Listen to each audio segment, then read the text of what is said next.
Hello, all, and welcome to INE Live. I'm your host, Jack Reedy, Director of Cybersecurity Content here at INE, and this is our second INE Live for Cybersecurity Awareness Month. All month long, I'll be coming in on INE Live to talk about different aspects of the cybersecurity field, culminating in our IT horror story stream on Halloween itself. Follow our socials to submit your workplace horror story and have a chance to win a 1-year premium subscription. Today, we're going to dive into cyber careers and how to stay safe while working as a cyber pro. Be it tools, behaviors, or best practices, we're going to review what to do to remain safe as you continue to do the work that you do. Now, first, as we do each time we stream an INE Live, I want to let you know we are live across multiple social media platforms right now, including LinkedIn, Facebook, YouTube, Twitter, and Twitch, plus a couple other websites. Be sure to like and subscribe and follow on the social media platform of your choice so you can stay in the loop whenever we do go live.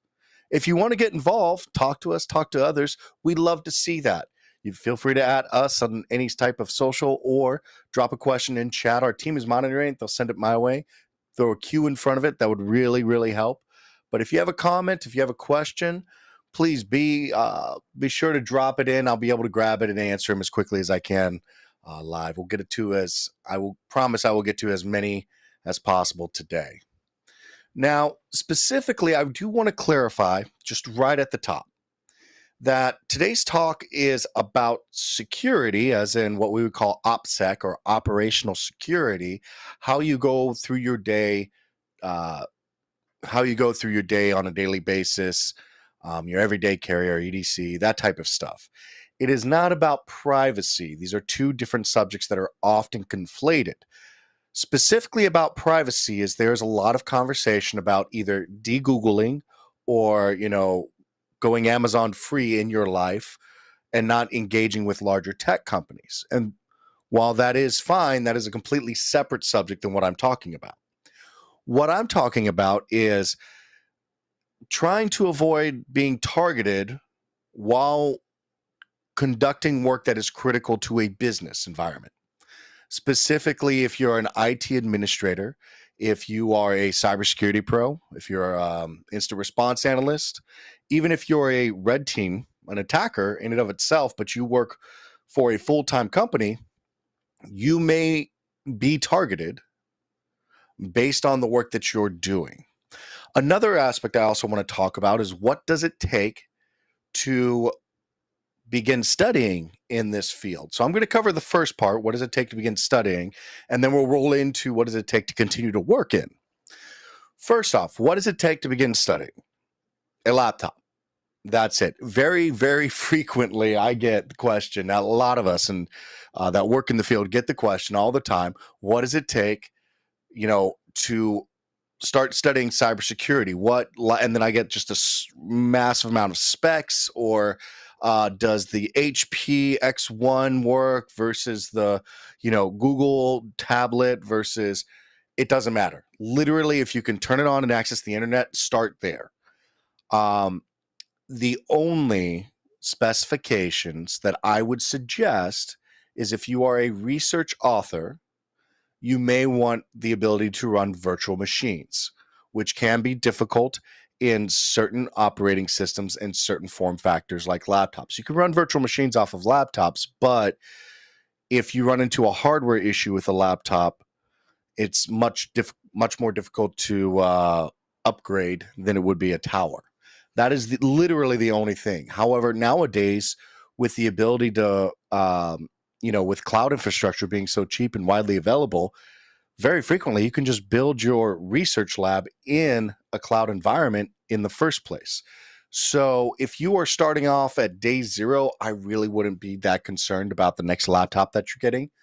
Just making sure that it has enough memory to open up Google Chrome as a browser, and you'll be able to get where you need to go.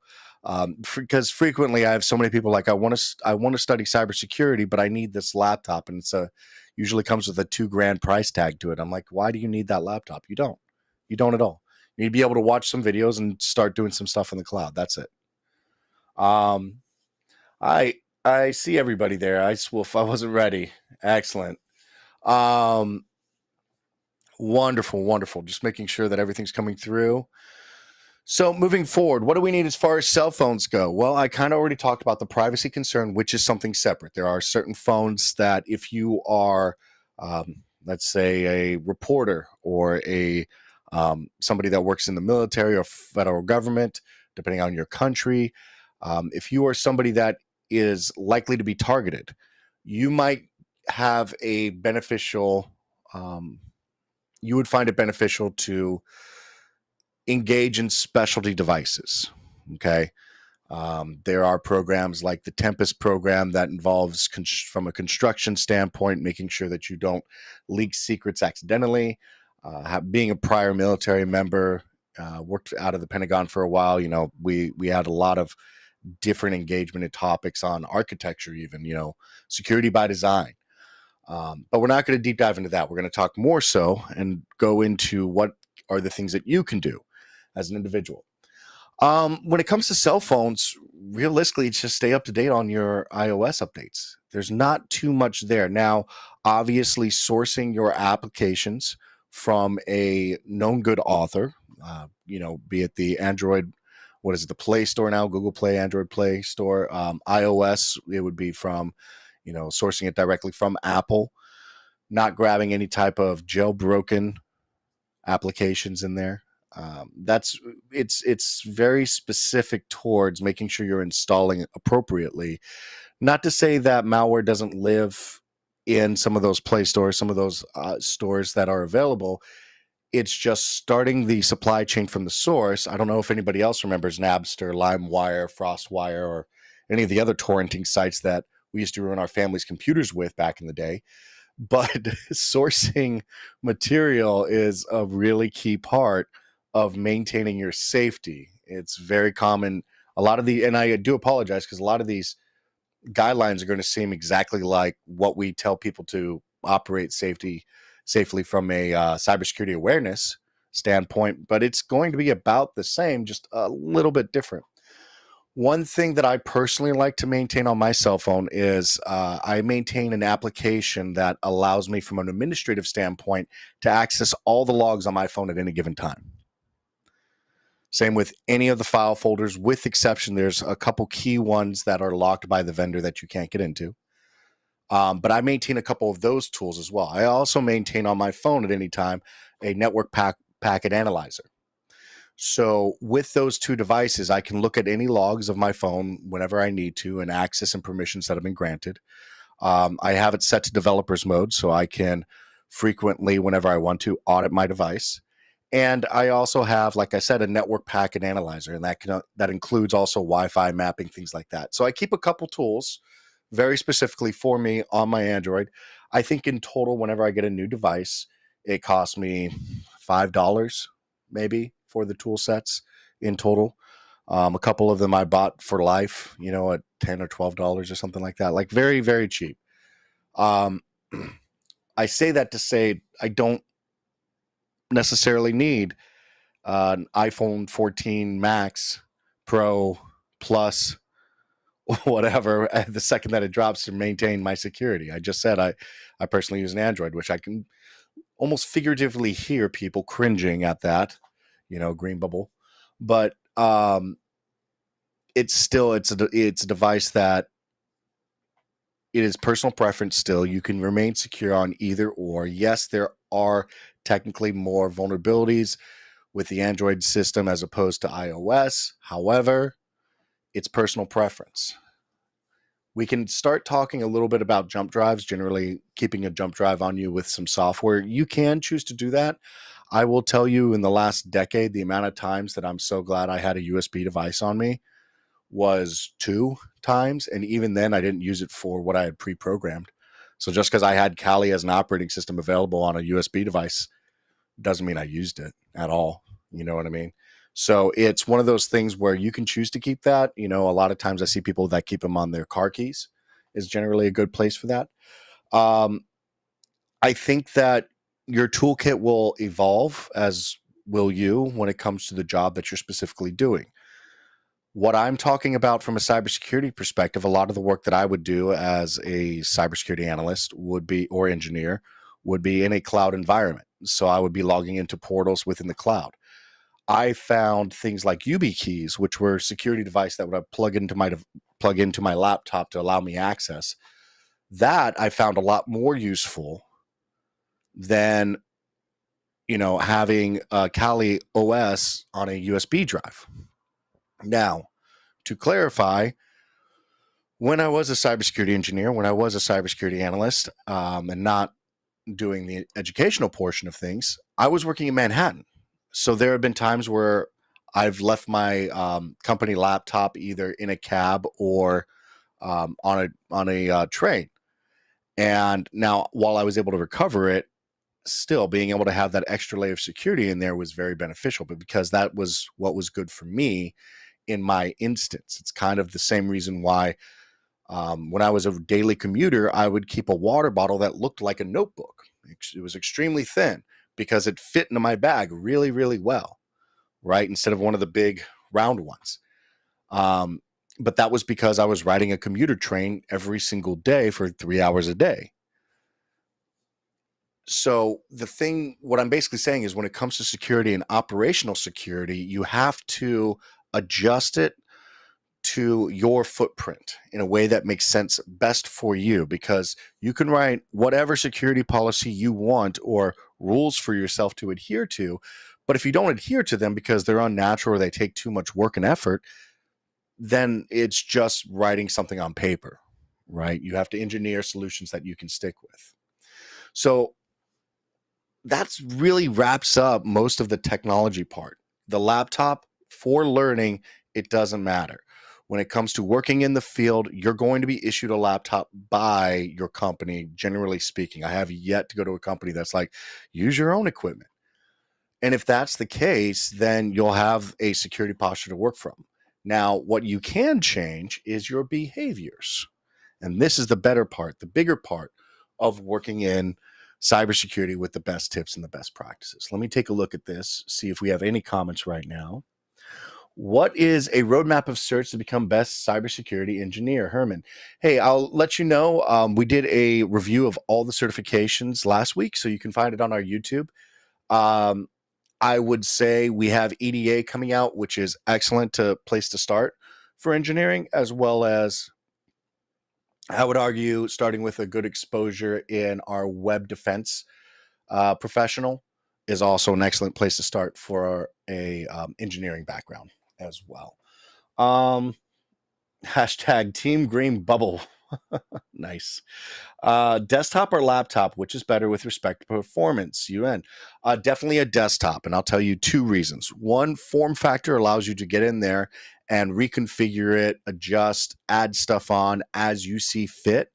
So it's also priced a lot better because you can buy something with only 16 gigabytes of RAM today. And then you can add in 2 more sticks of RAM and up to 32 gigs of RAM when you have more money 3 months from now. So it's a lot more flexible as far as bang for your buck for you to upgrade as a path and spend time building it up into something that really does work well. Laptops are purely for convenience sake. So that means that, with the flexibility of being able to take it anywhere that you go, you are losing on upgrade paths from a form factor standpoint. Very difficult. Not to say it's impossible. A lot of, especially if you go with a gaming laptop, a lot of them will allow you to add RAM or SSDs for storage or expand your storage out, things like that. But you generally won't be able to touch your cooling. You won't be able to improve on that. Cleaning it would be I'm not going to say impossible. You can definitely clean cooling on laptops, but if you wanted to adjust RAM in some laptops, they can be fused to the board. I've had a couple that have done that, where the motherboard and the RAM are soldered together. Generally speaking, you'll have more drive bays or SATA connections on a desktop PC than you will on a laptop. So some laptops, like I said, they come with expansion slots, so they allow you to take out one SSD and put in another SSD, things like that. But you're generally just limited by form factor. The decision point is not whether or not a tower is better than a laptop. It's, Do you want the portability of a laptop? And again, once you start working with a company, I've yet to be at one that they don't issue you a laptop in some way, fashion, or other. Yeah, so that would be one consideration. Okay, making sure I get all the comments. Wonderful, wonderful, wonderful. Okay, cool. So as we move forward, we talked about the technology itself. Now let's talk about the behaviors. Step one to operational security is try not to become a target in the first place. And what that means is be respectful when you talk about the adversary. They're attackers, they're hackers. They're capable of targeting certain systems and breaking into them. That's literally the profession. Try not to piss them off. That's try not to make them mad. Try not to become the target in the first place. That is the first step in cybersecurity. I always feel bad whenever I see a CEO, COO. Usually, I've not seen a CTO or CIO or a CISO yet make this mistake, but somebody that goes up on a business stage, and a couple of years ago, I've seen more than one that's like, "Oh, we're great, we're the best. We've invested so much money into our cybersecurity protocols," and they go up and they're boisterous about it. And then, sure enough, within the next couple of months, you hear about a breach that's happened in their network and how much has been lost.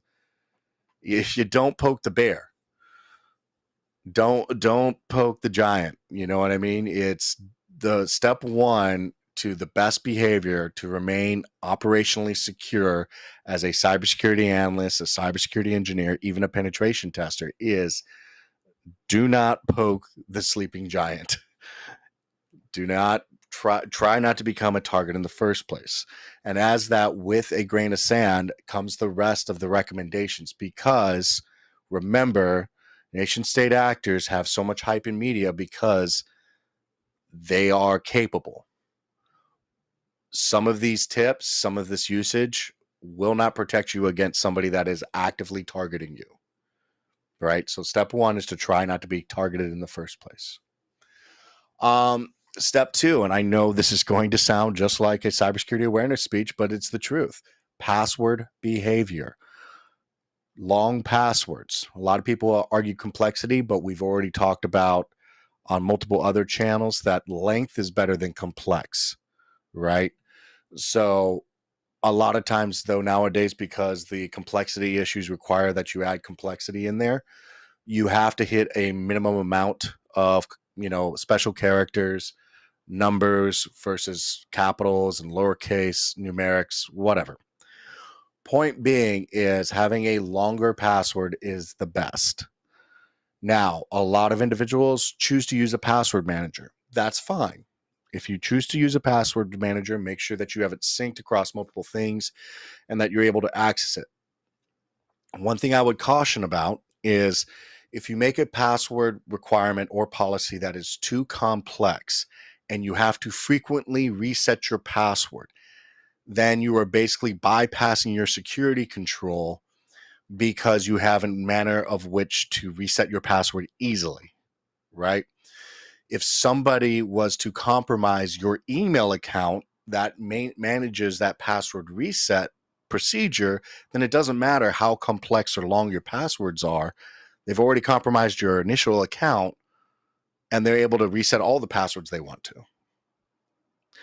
So make sure that you're creating passwords that are useful and that you can manage in a meaningful way and that you're appropriately protecting the email account that's used as a backup. If there is a secondary backup available for your important accounts, I would recommend using the secondary backup. We'll get into email usage in a second. Obviously, having multiple accounts is important, but we'll get there. I kind of already touched on this when we talked about technology, but maintaining up-to-date software, making sure that you're up-to-date with the versioning control within reason. And I say that within reason because some versions can break, functionality. So I generally recommend staying with as up-to-date as it makes sense, depending on what type of system it is. If it is a single application within a version or two, a version control, kind of the same type of mantra that you would do for an enterprise.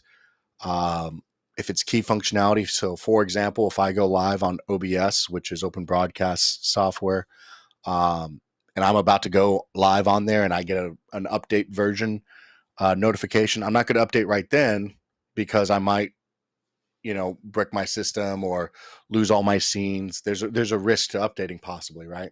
So I'll hold off till my stream is done, and then I'll take a maintenance window over the weekend and I'll go make sure I back everything up and update my OBS. It's very similar to the way that you need to maintain, your phone's upgrades, everything else like that, just maintaining it in a meaningful manner that makes sense for you as an individual. Like I said, just like the password policy, just like the security steps, if you can't do it easily in the rhythm of your life, then there's no point in writing it down. This one is going to ruffle some feathers because, like I said, it's cybersecurity awareness and it looks simple. But if I can get the production staff to take a look at my screen real quick. One, when it comes to emails, don't click on links. And I mean, period. Do not click on links. Copy, paste them into the browser, inspect them before you enter and before you visit. Same with attachments, review attachments. If I can get screen share going, I'll give you guys an example, show you exactly what it is. When it comes to paste, when it comes to attachments, get comfortable with something called a sandbox. If you're not familiar with what a sandbox is, this is any.run. There's a couple free versions. I believe there's another called Joe's Sandbox. Hybrid Analysis is another one that's out there as well. But what a sandbox for malware analysis is you can submit a sample. Now, that can be an attachment. It can also be a URL. Know what you're clicking on. Now, when it comes to attachments, I generally don't interact as part of my operational security. I don't interact with attachments that I didn't ask for. If I didn't ask somebody to send me a PDF, I'm not going to click on the PDF that's sitting in my inbox. Now, if it looks like my aunt sent me a bunch of JPEGs or PNG files, which are pictures, then yeah, I might download them and I'd take a look at them and inspect them real quick to make sure that the file extension is exactly what it's supposed to be. That's actually probably a good one that I didn't include on my list. One thing I will do on all the operating systems I interact with is I will adjust my view in all of my windows to make sure I can see the file extensions of everything I interact with, because I want to see if it's an executable versus a photograph versus a PDF file, or a text file, just to make sure that inherently I understand the risk of whatever it is I'm going to click on. Having said that, in any run here, this is a sandboxed environment, meaning that you can submit up either URLs or you can submit up files, so executables, pictures technically. Now, when you submit this stuff up, it becomes public, generally speaking. So these are all publicly available views. Now, with a sandbox, though, what it does is it sets up a bunch of monitoring and recording. So when you interact with this system, you can see what it's doing on the back end. Reconnecting, this is a public one that I found that was shown earlier. In this, you can go all the way to beginning where it has this particular one, which is a .iso file that was submitted. And then you can see as it steps through what happens on interaction. Shows you a web.png, and then it jumps and boom, all of a sudden you see reg server 32 and blah. So in there you have an inescapably.txt. All this stuff is going on in the background. Some of the other things, if you had a network file and it had reached out, you would see HTTP requests, connections, DNS requests. This one in particular didn't reach out on the network, but that's just because this is the first example I have. Next example, reconnecting here. This does have a ton of HTTP connects requests. So DNS requests, specifically accounts.google, then rclickwise.net, all sorts of stuff. HCAPTCHA, reputation is malicious for this hcaptcha.com. There's a couple others. There's no unsafe for href.li. And I could, if I wanted to, download the PCAP or filter by a specific IP domain. My point being, though, is as a security professional, attack, defend, or engineer should get used to taking a sample, handling it safely, and then submitting it to a site that can look things up and allow you to take a look at what it does before or after you get involved. And this one, once you click it, it goes to it's a URL. So once you go there, it bounces around, it goes to a fake captcha, it shows you this, and then it blanks out example.com. However, you can see in the background all the stuff that it's getting involved in, all the malicious Chrome types and everything else like that. I can keep rolling through. So get comfortable using that. Get comfortable with it. Any.run is one. Hybrid analysis is another. Hybrid analysis kind of auto runs it and then sends you a report. Like I said, I believe Joe Sandbox. Each of them have free tiers that you can get involved with. Another good example would be something like VirusTotal. Now, VirusTotal is not a sandbox technically. VirusTotal is more of a malicious search engine, if you will. It has something in the neighborhood of 72 different reputation sites for antivirus via or AV malware reputation engines that are tied into it. So it just takes what we call indicators of compromise, searches it across the web and says, hey, do you recognize this? Is this known to be malicious? And then it will tell you from a search engine standpoint, yes, no, with a confidence score. For example, we're just going to do google.com real fast, which is not going to be malicious. Plenty of things in there, but these are all the different websites that it checks and verifies automatically against, hey, have you marked this as malicious previously involved? So as I said, get really comfortable taking things that you receive via email. Again, taking a look at the extension, determining if it's something that can execute something malicious on your computer. Text files are safe. Pictures can be safe depending on the type. Things personally, I worry about things like PDFs, obviously any type of executable, certain types of picture files or files that I don't recognize, RTFs, things like that, et cetera, et cetera, et cetera. It keeps going. Beyond that, let's talk about communication. Some people would say that it is important to use a VPN all the time, and it is and it isn't. I believe in the criticality of data or operations, data, criticality of data or operations. And what that means is in your mind, you have a running risk matrix. Okay. If you are going online and doing a basic Google search for just a basic topic, let's say it is, I want to look up the local university. So I don't know, let's say Duke. I'm going to look up Duke University's educational programs for graduate students. Do I need to use a VPN for that? No, I really don't. Do I need to use a VPN to look up the indicators of compromise for APT 24? Possibly. It depends on what system I'm on. Why am I looking up that particular information? Should I be using a VPN to connect to Tor and take a look at, do an OSINT collection? Possibly. I mean, Tor in and of itself is an anonymous service, anonymizer for a service for a connection in and of itself. We can keep running down the list. VPNs are excellent uses for sometimes masking. I have to say sometimes because VPNs by themselves aren't anonymous. They are not.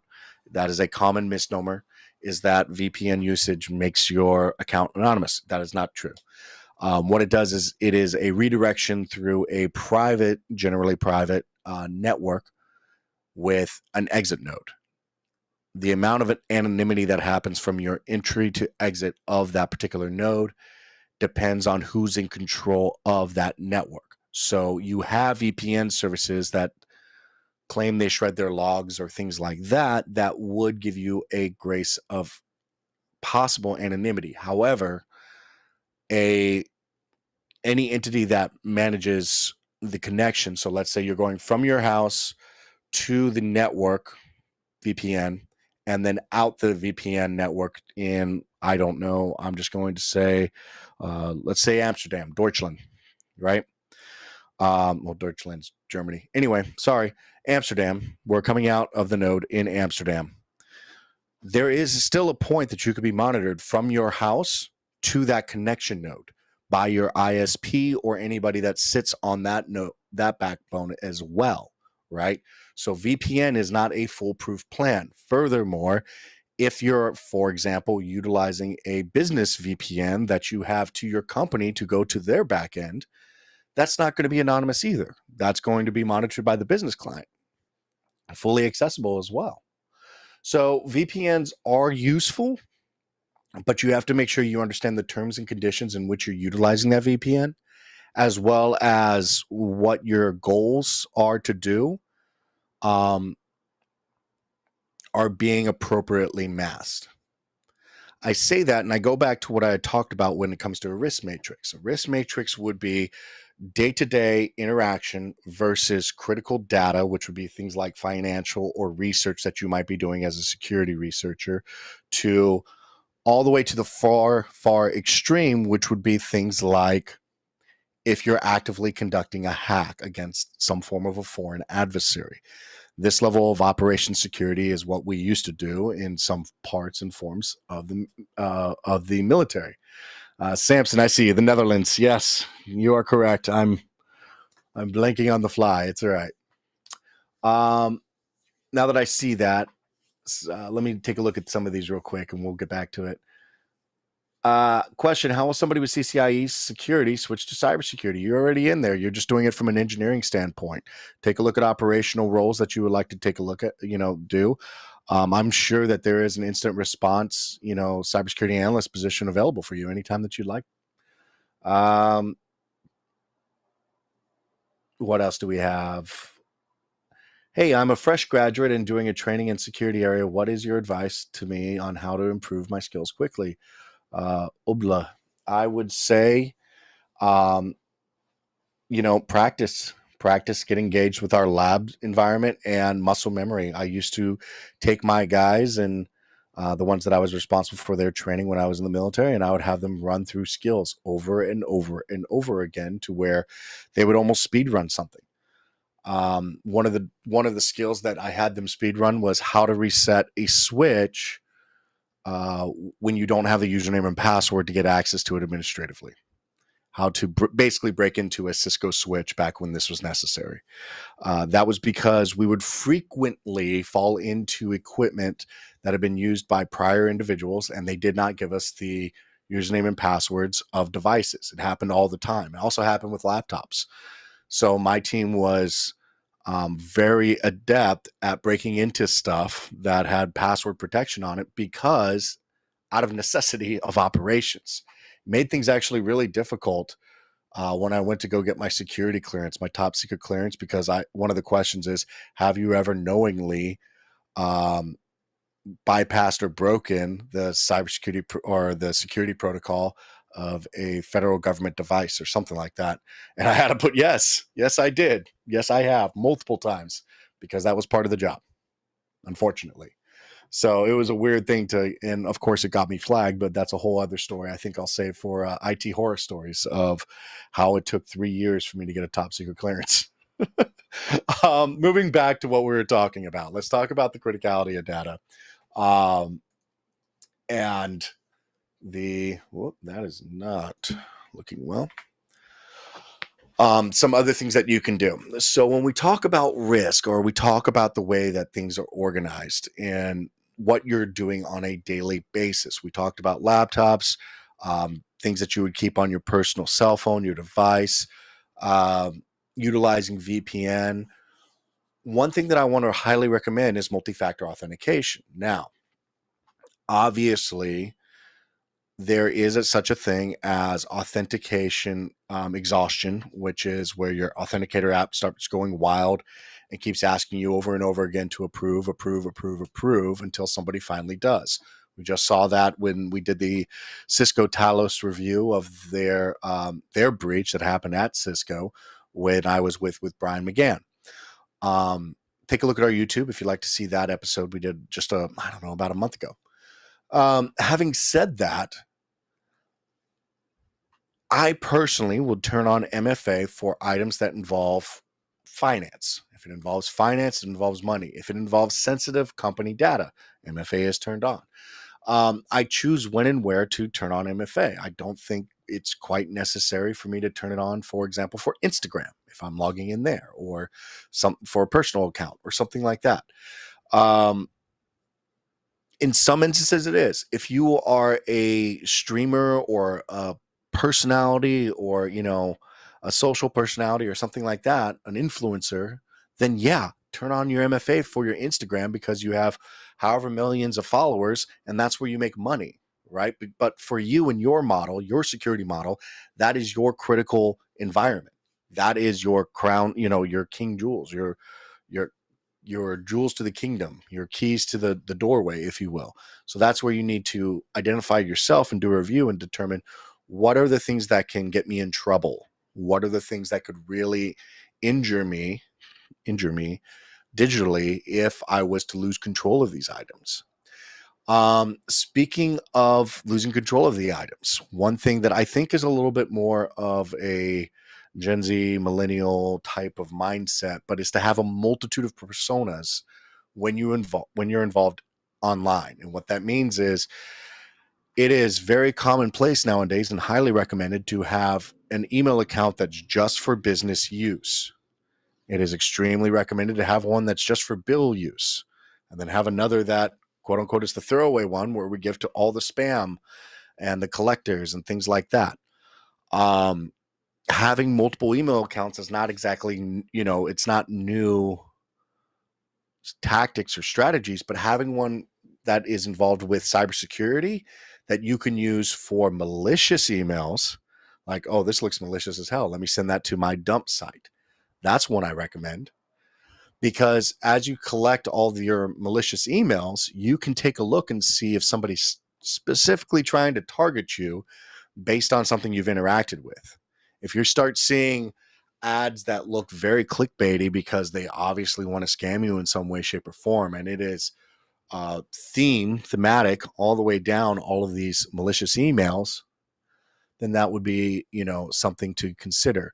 I would also recommend not utilizing Gmail or Outlook for that last one for any type of malicious emails, because they actually have very good automated security controls, and you could accidentally blacklist your other accounts by continuously sending malicious spam to a certain, one particular area. That's fun. Obviously, we already talked about not engaging via links, not engaging via attachments. Some of the other things that are great to do when it comes to emails is specifically sign up for accounts utilizing multitude of names. So, for example, if you have, when you deal with third-party vendors, right?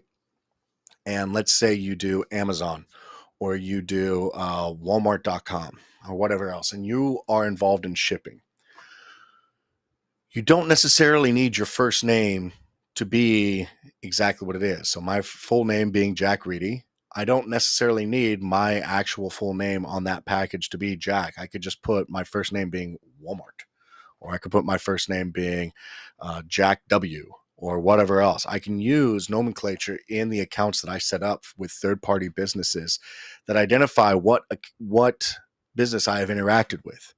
So I could use WA to specify for Walmart and put that as my middle name or put that as my surname on a package. Utilizing that method, I can start seeing whenever advertisers are popping up with my name being ingested. So I can see when Walmart sold my name to an advertiser or another company, things like that. Another idea is also setting personas, very specific personas. For example, I have several friends that their first name is the same across everything, and then they have they'll rotate second names, third names, whatever, for anything that they involve with that is not legally, federally required that they give their actual legal name documentation.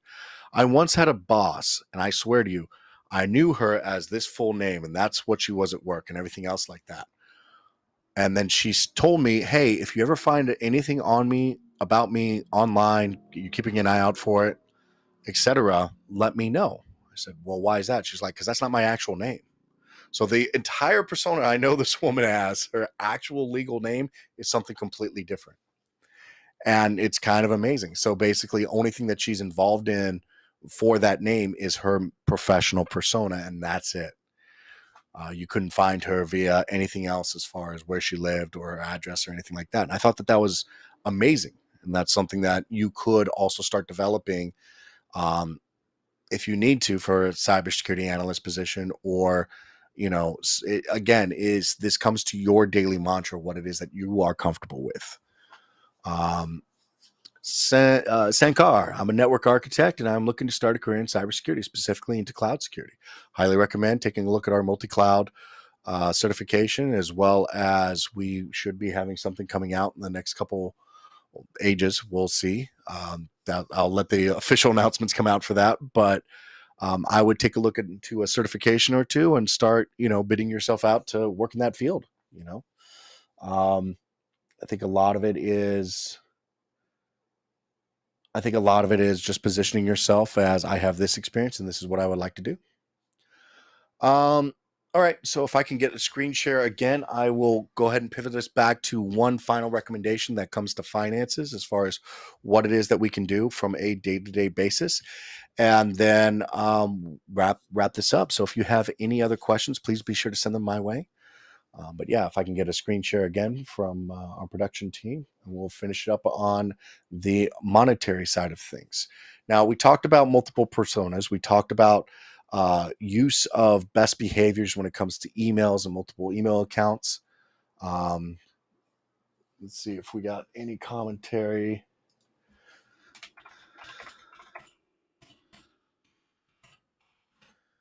Excellent. Checking in on the commentary. So with that, want to talk about the use of, there's one particular service called privacy.com, which allows you to utilize multiple different, this is not showing up the way it is supposed to. Come on. There we go. All right, wonderful. So what that allows you to do is that allows you to set up multiple digital cards. So whenever you're engaging in a online shopping of some point, and I already talked about, you can use multiple names, whatever, for your shipping. Specifically, though, this allows you to control your finances from a digital perspective, engaged with the actual cards. You can select how much to pay, when to pay, how to pay. It's also very easy to rip these cards, destroy them, and then sign up for another one. There is a limited support, free support, up to 12 cards, I think it is, and then, a charge pro version as well. But to talk about finances from a professional aspect, highly recommend signing up for credit monitoring services. A lot of times these come free with your banks, but being able to track your finances, have automatic alerts that come to you whenever something doesn't look right. I can't tell you how many times I've been saved from credit skimmers when working, in and out of Manhattan, going to places I don't recognize, utilizing a card, and then all of a sudden I get a notification that, hey, are you trying to spend this amount of money over at Samsung? No, I'm not. Cool, blocked. You're going to need a new card. Thank you for dealing with. In that case, it was Chase, but I've had multiple different banks that will do that for you. Whenever I specifically go with online shopping, I'll use privacy.com, which is great. Another recommendation is divesting your money. And what I mean is, don't necessarily have your paycheck all go to one bank account. Separate it up into 2 or 3 bank accounts. So if your identity is compromised or one of your bank accounts is compromised, you still have financial services available in multiple other banks. And that could be, keeping a primary account in one bank and a savings account in another bank, something else like that. Another method is, I generally will keep a grand or two on cash on hand, saved up in a personal in a personal location. The reason for that, though, is I was a child in Florida in the early thousands whenever we were hit by like 3 or 4 hurricanes in one year. And I've seen the devastation of what a hurricane can do, how it can knock out power and, telecom services for days at a time. So I'm for ages now, and this is just me, I've kept what I consider to be a bug out bag and some cash, because if the internet or the electricity goes out and you can't do cash card transactions, it's good to have a little hands-on cash. Well, it actually turns out that it's great also from a cybersecurity perspective, because if your account gets compromised, and they are like deep compromise, you lose access to all of your banks. You still have some cash on hand to pay for gas, food, and whatever else in the short term, while you're still figuring out how to regain access of your personal accounts and your personal finances as well.